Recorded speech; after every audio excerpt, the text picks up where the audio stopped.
Welcome to my YouTube channel. The sunken Atlantis. Today we're going to embark on a discovery of a mythical island, a lost paradise, swallowed by the waves in a single night. Welcome to the mystery of Atlantis. Atlantis, mentioned by Plato in his dialogues, is a legendary island located beyond the Pillars of Hercules. Dedicated to Poseidon, Atlantis experienced a golden age before becoming a conquering thalassocracy, meaning a state whose power is primarily based on sea domination. Athens put an end to Atlantean expansion, and Zeus, in anger, swallowed the island in a cataclysm. The myth of Atlantis, little commented on in antiquity, aroused growing interest from the Renaissance onwards. Some believe that Atlantis actually existed and try to locate it, while others see it as pure fiction. Atlantis inspires many esoteric, allegorical, and patriotic interpretations. Plato, born 428-427 BC, and died 348-347 BC in Athens, uses Atlantis to illustrate the virtues of ideal citizens according to Socrates. He contrasts two images of the city: Athens, dedicated to justice, and Atlantis, to excess. Poseidon receives Atlantis during the division of the earth among the gods and unites with Plato, a mortal.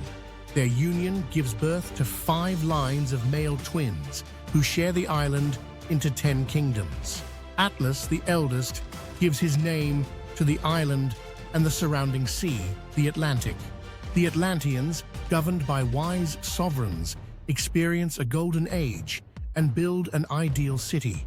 But gradually, the Atlanteans become expansionist and multiply invasions. Athens puts an end to this expansion and frees the subjugated peoples, while Zeus punishes the Atlanteans by swallowing the island. In the Timaeus, one of Plato's last dialogues, the latter recounts the origin of the universe, the city, and man, evoking Atlantis. Critias, a disciple of Socrates, recounts a confidence transmitted by an Egyptian priest to Solon, statesman, legislator, and poet. According to Critias, his great-grandfather Dropides was entrusted by the legislator Solon, 6th century BC, with a confidence that he himself had received from an Egyptian priest of the Temple of Sais during a study trip he undertook in Egypt in 570 BC. The Egyptian priest places the events 9,000 years before his time, describing the struggle of the Hellenes against the Atlanteans. Shortly after the victory, earthquakes occur in Athens and Atlantis, leading to their destruction. Critias goes into more detail, recounting the origin of the inhabitants and the geography of the island. Plato describes Atlantis as an idyllic world, rich in natural resources and orichalcum. The Atlanteans become corrupt and found colonies by force of arms, conquering part of Africa and Europe. Athens is the only state capable of opposing their expansion. Atlantis and the Athenian army are swallowed up in an immense tidal wave in a day and a night. Contrary to popular belief, Atlantis appears little in ancient Greek or Latin texts.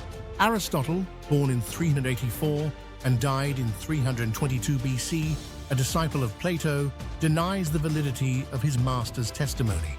In the Renaissance, the theme of Atlantis aroused the interest of the humanist Marcel Ficin. Francis Bacon published New Atlantis in 1627, featuring a philosophical society of scholars. In the 17th century, Olaf Rudbeck associated Atlantis with early research on the origins of humanity. Two positions oppose each other: those who consider Atlantis a fiction and those who see it as real facts. Today, the majority of researchers agree to see the myth of Atlantis as a fable of Plato. Atlantis, a fascinating myth that continues to inspire the human imagination. Stay curious, because history has not finished surprising us. Thank you for watching.